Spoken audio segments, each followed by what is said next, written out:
So hello प्यारे बच्चों हम लोग सॉल्व कर रहे थे जेईई एडवांस्ड 2022 का फिजिक्स वाला पार्ट।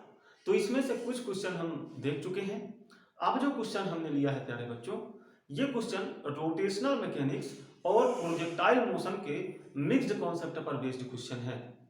तो इसको पहले ध्यान से पढ़ लीजिए। इसके रिकॉर्डिंग जो फिगर होना चाहिए वो मैंने यहाँ पर बना रखा है। तो मैं इस क्वेश्चन को आपको फिगर के माध्यम से समझाऊंगा। तो एक बार आप इसको पहले पढ़ लीजिए। अब अगर आप लोगों ने इसको पढ़ लिया हो तो यहां पर हम इसको समझते हैं। देखिए प्यारे बच्चों, यहां पर एक डिस्क है जिसकी रेडियस है 1 मीटर। टाइम t बराबर 0 पर ये alpha is equal two by 3 radian पर सेकेंड स्क्वायर के एंगुलर एक्सेलरेशन से विदाउट स्लिपिंग रोल होना शुरू होती है। ठीक, और ठीक इसी समय यानी कि t बराबर 0 पर ही इस डिस्क और इस प्लेन के कांटेक्ट वाले पॉइंट में एक स्मॉल स्टोन स्टक हो जाता है। तो देखिए डिस्क और इस प्लेन का जो कांटेक्ट वाला पॉइंट है वो कौन सा है, तो वो ये होगा। तो टाइम t बराबर 0 पर यहां से यानी डिस्क के इस पॉइंट से एक स्मॉल स्टोन स्टक हो जाएगा, ऐसा उन्होंने कहा। अब उन्होंने कहा कि time t is equal root pi second पर ये जो स्टोन है ये इस डिस्क से अलग हो जाता है, अलग होकर फ्लाई ऑफ होता है। तो जब ये फ्लाई ऑफ होगा तो निश्चित रूप से कुछ ना कुछ हाइट को प्राप्त करेगा। तो वो ये किस मैक्सिमम हाइट तक पहुंचेगा उसकी जो डिस्टेंस होगी इस प्लेन से वो उन्होंने बता दी है कि इस प्लेन से इसकी जो मैक्सिमम हाइट होगी वो होगी 1/2 प्लस x/10। तो यहां पर उन्होंने हमसे पूछा कि x की वैल्यू क्या होगी और g के लिए उन्होंने बोला कि g आपको 10 ले लेना है। तो चलिए प्यारे बच्चों हम इसे सॉल्व करते हैं। तो सबसे पहले तो ये समझिए कि इसको हमें कैसे सॉल्व करना है। तो एक चीज समझिए, ये क्या है, ये स्टोन की मैक्सिमम हाइट है इस प्लेन से। तो हमें स्टोन की मैक्सिमम हाइट ही प्राप्त करनी होगी इस प्लेन से। तो जो हम प्राप्त करेंगे मैक्सिमम हाइट इस प्लेन से उसको इस पूरे टर्म के साथ कंपेयर करा लेंगे और जब हम कंपेयर करेंगे तो वहां से x की वैल्यू हम प्राप्त कर लेंगे।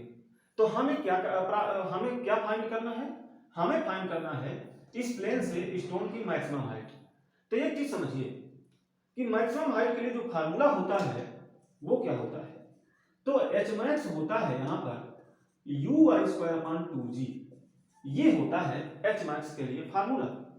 तो यहां पर प्यारे बच्चों ये क्या है, ui है वर्टिकल डायरेक्शन में वेलोसिटी, यानी कि वर्टिकल डायरेक्शन में ऊपर की ओर जो भी स्पीड होगी वो हमें फाइंड करना है।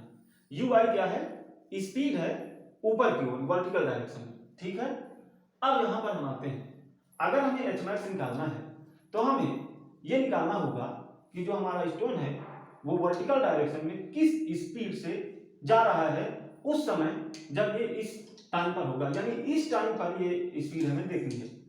t बराबर रूट पाई सेकेंड पर वर्टिकल डायरेक्शन में स्टोन की हमें स्पीड देख लेनी है। तो सबसे पहले तो स्पीड ही फाइंड करना होगा। तो चलिए इसके लिए हम देखते हैं। देखिए टाइम t बराबर रूट पाई सेकेंड में इसकी स्थिति कुछ ऐसी होगी, ये आगे भी बढ़ रहा होगा और घूम भी रहा होगा। तो मान लीजिए कि ये आगे बढ़कर यहां पर आ गया है इस तरह से, इस तरह से। तो ये स्टोन यहां पर था इनिशियली, यहां पर। अब चूंकि ये घूम भी रहा है तो घूमने के कारण इस समय तक ये घूम करके कुछ एंगल डिस्प्लेस होकर के ऐसा कुछ आ चुका होगा, मतलब कुछ एंगल ये रोटेट हो चुका होगा। हम उस एंगल को फाइंड भी कर सकते हैं। कैसे फाइंड करेंगे, तो देखिए यहां पर ये एंगुलर एक्सेलरेशन क्या है, कांस्टेंट है। और जब एंगुलर एक्सेलरेशन कांस्टेंट है तो हम ये फार्मूला लगा सकते हैं, theta is equal omega naught T plus half alpha T square, ये लगा सकते हैं। जहां पर ये है इनिशियल एंगुलर स्पीड, लेकिन जब हमें पता है कि ये स्टार्ट मतलब रोल होना स्टार्ट है करता है तो t बराबर 0 पर यानी कि इनिशियली एंगुलर स्पीड तो 0 होगी, इसलिए ये टर्म पूरा पूरा 0 हो जाएगा। अब थीटा क्या बचा, 1/2 अल्फा टी स्क्वायर, अल्फा क्या है 2/3 और टी स्क्वायर कितना हो जाएगा, t है रूट पाई, तो टी स्क्वायर कितना हो जाएगा पाई। अब यहां से प्यारे बच्चों 2 से 2 कैंसिल हो गया, मिला क्या पाई बाई 3, जो कि 60 डिग्री के बराबर है। ठीक, यानी कि ये इस समय तक कितना थीटा रोटेट हो चुका होगा 60 डिग्री। तो ये कुल मिला के यहां पर होगा। अब ठीक साथ ही साथ ये आगे भी बढ़ चुका होगा, लेकिन हमें आगे बढ़ने वाली चीजों से मतलब नहीं है। क्यों नहीं है? ना तो हमें आगे इसका डिस्प्लेसमेंट फाइंड करना, ना तो हमें आगे की ओर इसकी वेलोसिटी फाइंड करनी। हमें किस दिशा में प्राप्त करना है? हमें वर्टिकल डायरेक्शन के लिए फाइंड करना है। हमें सिर्फ स्पीड से मतलब है जो कि वर्टिकल डायरेक्शन में हो, और हमें किसी चीज से मतलब नहीं। तो हम यहाँ पर फालतू का टाइम नहीं लेंगे, हम निकाल सकते हैं कि इसकी आगे की ओर क्या वेलोसिटी होगी और ऊपर की ओर क्या होगी, किस दिशा में क्या होगी। तो हमें आगे की ओर यानी हॉरिजॉन्टल डायरेक्शन वाली स्पीड वेलोसिटी से कुछ मतलब नहीं है, ना ही डिस्प्लेसमेंट से मतलब है। हमें सिर्फ वर्टिकल डायरेक्शन की स्पीड से मतलब है। किस समय पर? जिस समय पर ये इससे अलग हो रहा है, यानी कि इस टाइम पर। तो एक चीज समझ लीजिए, डिस्क के जिस पॉइंट से ये टच में होगा स्टोन, उस समय उस पॉइंट की जो वेलोसिटी होगी वही वेलोसिटी स्टोन की होगी जब ये स्टोन इससे अलग होगा। सबसे पहली बात तो हम देख लेते हैं कि जब ये अलग होगा यानी इस टाइम पर डिस्क के उस पॉइंट की वेलोसिटी क्या होगी जिससे स्टोन टच में होगा।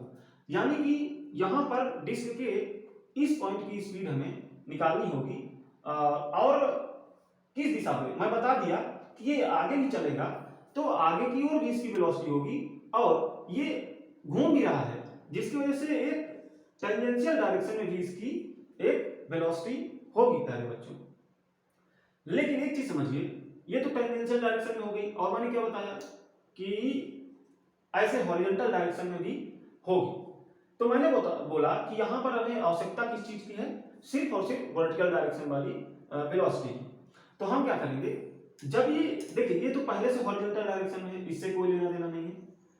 इसका देखिए इस वेलोसिटी के दो कंपोनेंट बन सकते हैं ऐसे, एक वर्टिकल डायरेक्शन में, एक हॉरिजॉन्टल डायरेक्शन में। तो ये हॉरिजॉन्टल डायरेक्शन वाली वेलोसिटी आपस में कैलकुलेट होकर किसी एक डायरेक्शन में पहुंच जाएगी। तो उनसे हमें मतलब नहीं है, हमें सिर्फ वर्टिकल डायरेक्शन वाली वेलोसिटी से मतलब है। तो हमें ये चीज फाइंड करना होगा। तो यहां पर एक चीज देखिए, ये किसका कंपोनेंट है? ये टेंजेंशियल डायरेक्शन वाली वेलोसिटी का कंपोनेंट है। तो टेंजेंशियल डायरेक्शन में जो वेलोसिटी होती है वो क्या होती है? तो इस टाइम पर लेट सपोज कि इसका जो एंगुलर स्पीड है वो है ओमेगा।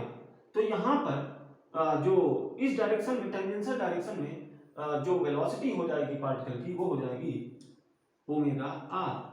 यही तो हो जाएगी प्यारे बच्चों।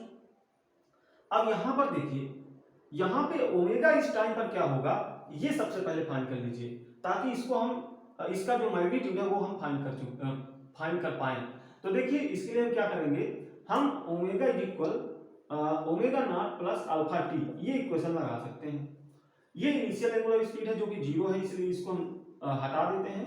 हमारे पास बचा अल्फा टी, अल्फा है 2/3 और जो टी है वो रूट पाई। तो ये हुआ ओमेगा।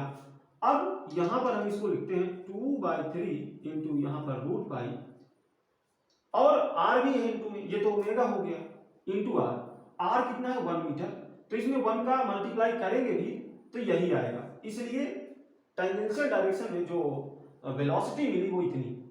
अब इसका कंपोनेंट हमें चाहिए कहां पर? वर्टिकल डायरेक्शन में। तो देखिए कैसे निकालेंगे। यहां पर पहले बच्चों अगर ये 60 है तो ये 30 हो जाएगा। क्यों? क्योंकि ये 90 हो जाएगा। अब ये आपस में परपेंडिकुलर है, इसलिए ये क्या हो जाएगा, ये 60 हो जाएगा, और ये आपस में फिर परपेंडिकुलर है, इसलिए ये हो जाएगा 30 डिग्री। तो ये 30 डिग्री अगर हो गया तो देखिए इसका जो कंपोनेंट इस साइड में बनेगा वो क्या बनेगा, ओमेगा आर कॉस 30 यही बनेगा, और हमें इसी की रिक्वायरमेंट है। तो ये कितना होगा यहां पर निकाल लेते हैं। ओमेगा है या ओमेगा आर कितना आया है 2/3 इंटू रूट पाई, और cos 30 हो गया √3/2। तो यहां से 2 से 2 कैंसिल आउट हो जाएगा, और √3 से 3 को कैंसिल करेंगे तो ये बचेगा रूट पाई अपॉन √3। या हम कहें कि रूट पाई बाई 3, इतना बच गया हमारे पास। तो हमें कुल मिला के जो वर्टिकल डायरेक्शन में स्टोन की जो स्पीड मिलेगी वो होगी यू आई, जो कि इतनी होगी। तो अब हम एच मैक्स निकाल लेते हैं, और ये एच मैक्स होगा कहाँ से, जहां से ये फ्लाई ऑफ होता है, यानी कि यहां से। तो यहां से प्यारे बच्चों एच मैक्स अगर हम फाइंड करें तो कैसे क्या होगा, एच मैक्स यू आई का स्क्वायर यानी इसका स्क्वायर। तो जब इसका स्क्वायर करेंगे तो रूट हट जाएगा, यानी पाई बाई 3 अपान में 2g, तो ये हो गया पाई बाई 6g, ये हो गया। अब देखिए ये तो प्यारे बच्चों जहां से ये फ्लाई ऑफ होना शुरू हुआ वहां से इसकी मैक्सिमम हाइट है, लेकिन हमें चाहिए कहां से, प्लेन से, क्योंकि ये कहां से दी गई थी, प्लेन से। तो प्लेन से निकालना है तो इतनी हाइट और जोड़ना चाहिए हमें, जहां पे ये इनिशियली जितनी हाइट ऊपर था यहां से उतनी हाइट को और जोड़ दें। ठीक, तो ये हाइट निकाल लेते हैं, ये कितनी होगी प्यारे बच्चों, जरा देखिए, ये पूरी रेडियस है जो कि 1 मीटर है, रेडियस कितनी है 1 मीटर, और ये कितनी होगी, अगर देखिए ये रेडियस है, ये एंगल 60 डिग्री है, तो ये कितना होगा r cos 60, ये r cos 60 है, r cos 60 का मतलब है 1 cos 60, r का वैल्यू है 1 और cos 60 है 1/2, तो इसका मतलब कि ये इतनी हो गई 1/2।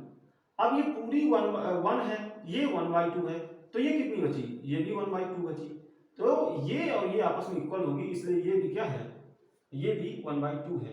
तो कुल मिलाकर के जो हमारा स्टोन है उसकी जो मैक्सिमम हाइट होगी इस प्लेन से वो हो जाएगी, इतने में हम 1/2 जोड़ दें, ये 1/2 है ना, तो 1/2 प्लस पाई बाई 6g, ये होगी इस प्लेन से स्टोन की मैक्सिमम हाइट। अब इसको हम कंपेयर करेंगे वहां से, तो इसको कंपेयर कर लीजिए, pi by x pi 1/2 plus pi x by 10, यहां से कंपेयर कर लीजिए। अब देखिए 1/2 से 1/2 कैंसिल, यहां क्या मिल गया, यहां g की वैल्यू 10 है तो g से g भी कैंसिल कर लीजिए, बचा क्या, x मिल जाएगा यहां से पाई बाई 6, यही मिल जाएगा, हाँ यही मिलेगा। अब इसको अगर हम सॉल्व करें तो 3.14 अपान 6, इसको हम सॉल्व करें तो ये बनेगा 5 छक्के 30 और 6 दूनी 12, 6 त्रिक 18, तो कुल मिला के ये ऐसा बना। अब इसको हम कह सकते हैं कि ये 0.52 के इक्वल है, क्योंकि हमें डेसिमल के आगे 2 डिजिट्स तक आंसर फाइंड करना है, शायद यही शायद कहा गया है, इसलिए हम 2 डिजिट तक ही आंसर फाइंड करेंगे। तो यहाँ पे ये इसके अबाउट हो जाएगा, यानी 0.52 के इक्वल हो जाएगा ये। ठीक, यही हमारा आंसर है। अब हम चलेंगे नेक्स्ट क्वेश्चन पर।